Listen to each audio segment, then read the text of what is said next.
How's it going, everybody? Raising Hell here, and today I'm going to be talking about my experience in the past month or so with 3 different virtual private server providers, which I attempted to use to host my Don't Starve Together community server. So this was a server that I wanted to have at least 8 people on and reach at least day 500 before serious issues would start cropping up. So the 3 that I tried and that I'm going to be comparing here today are Vultr, DigitalOcean, and Linode. All of these 3 provide virtual private servers that you can use to host your dedicated servers on in the cloud. So this would be in contrast to hosting your Don't Starve Together dedicated server directly on your computer. One of the main reasons you want to do this is if your home connection is kind of lousy, if it's slow, if it has a lot of latency, and it makes it almost impossible for other people to connect to your computer with a decent connection, you'll probably want to look at a dedicated server that's hosted in the cloud, and that's what these companies like Vultr, DigitalOcean, and Linode provide. But before we start, I want to give a disclaimer, and that is that I am not a programmer,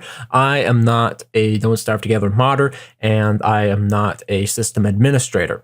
So this is sort of from a layman's perspective as somebody who is interested in the administrative side of servers, for example, but at the same time has no workplace experience or educational background in it. So the first provider that I tried was called Vultr. In terms of ease to get started, Vultr was most certainly the most straightforward. I had no problems signing up, funding my account, or actually getting started, and they actually provided some discounts that gave me about $5 worth of credit to run my dedicated server without having to pay anything out of pocket myself. Now, I chose to go with the $20 per month plan, and with this plan you get 2 CPUs and 4 gigabytes of RAM. Now, with Vultr, the server that I had hosted with them, I left up for about 800 days. By day 800, the server was almost unplayable by anything more than 2 people, I would say. This was entirely a performance limitation, and it was mostly due to just a gradual buildup of entities in the world, apparently, that caused it to slow down. Once I reset the server itself, I went ahead and deployed a test sort of scenario. I threw down 100 spiders,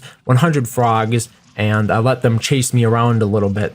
And that was a pretty decent entity trial, and as you could probably see by some of the results here, it peaked a little high, maybe 82, 85, but by and large, it was able to handle that with just 1 player, and even when 2 players entered the game, we still didn't see any performance issues. But this, of course, is day 1, and as the game wears on, you're going to see the number of entities that can be supported on one screen at a time drop pretty significantly. There also seems to be around a 5 to 7% increase in CPU usage for each additional player that joins the game, depending upon what they're doing. These are not very static numbers at all by any means. Please don't commit them too much to heart, but that was just the general trend that I was seeing simply by watching the process monitor for the game while it was playing. Keep in mind that on my 800-day server that I mentioned before, I was running a handful of quality of life mods, nothing too significant, but those could also have an impact, of course, on your performance, depending upon which mods you run and how many you choose to run. After Vultr, I moved on to DigitalOcean.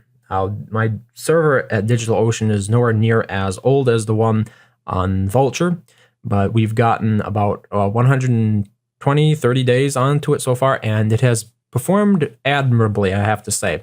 I went with the flexible droplet plan. This gave me 2 gigabytes of memory and 2 virtual CPUs for a $5 discount. Once again, the plans with DigitalOcean are quite similar to the ones with Vultr. In terms of getting signed up, I didn't necessarily appreciate the fact that DigitalOcean required you to create a unique username. I'm personally against this, as an email address is usually all the username that I ever require. There's also an issue logging into the virtual private server with an SSL certificate, as when I was using PuTTY to connect to a user that I had created, it wouldn't allow me to connect to that account unless I disabled my SSL certificate to begin with. So if you're thinking in terms of security and you just want to create a user account that you can easily log into, it seems to be a little bit more difficult with DigitalOcean. That was something that Vultr allowed me to do that DigitalOcean didn't, and it caused me, I'd say, an hour's worth of headaches trying to go around it, because by default, DigitalOcean wants you to have an SSL certificate to log into it, and if you don't, you'll have to set up your virtual private server you'll have to click to reset the password, then they'll email you the password, and you'll enter that password in, then you have to change that password again before you actually get like your root password for the server if you're not using your SSL certificate. However, once up and running, I would say the server performed quite admirably. This server has crashed more during gameplay sessions than the one with Vultr. At this point, it's pretty much once a day. I'll notice that the game server itself will just shut down. It won't just kick some people out, it will just completely shut down. But at the same time, we've been able to have more people on the server running those same mods that I had with my previous megabase. But at the same time, I would say we were able to fit in at least an additional 2 players on the regular. So whereas the one with Vultr regularly capped out at around 5 players before we started noticing performance issues, the one here hosted here with DigitalOcean started capping out at around 7 players before we started noticing performance issues. Keep in mind that one way you can circumvent performance issues on both of these services is by simply having half of the players play on the caves world and half of them play on the overworld, and this means that the load itself is split up quite evenly between both of your CPU cores. In addition to this, afterwards I went ahead and reset that megabase server to a plain vanilla server, and I did the same test by spawning in 100 spiders and 100 frogs and let them chase me around. And the performance was almost the same as Vultr, but I would say maybe it was 5 or 7% better. The last one here is Linode, and I've only tested this one briefly. Its plans are much the same as Vultr. There's nothing too surprising here. You'll get the exact same options as if you were using Vultr. So there's nothing too much to go through here. $20 a month will get you the 4 gigabytes of RAM and 2 CPU cores all in the same virtual private server. As mentioned before, I don't actually have a megabase story for Linode here, but when it came to signing up, it was pretty straightforward. I didn't have any real problems signing up, and the setup was also a breeze compared to DigitalOcean, which was having those SSL certificate issues. Linode lets you set a root password as soon as you deploy your virtual private server, so there was no email tag associated with getting an actual root password for your virtual private server. In the same spider and frog test that I did, Linode once again seemed to perform about the same as DigitalOcean, but performed maybe 5% better than Vultr. So if you're looking for a conclusion here, I would say if you're looking at any of these options to host your dedicated server for Don't Starve Together, expect to have about 5 players maximum playing on these, and expect 500 days or so of easy play time before you start running into severe performance issues when you have the entire team all on one shard. I know this is a little bit disappointing, but there is really no scalability here with any of these plans, as the performance issues due to the CPU are the problems that usually crop up. And I don't personally know of how to make the game load balance better on the CPUs. At the moment, it seems very single-threaded.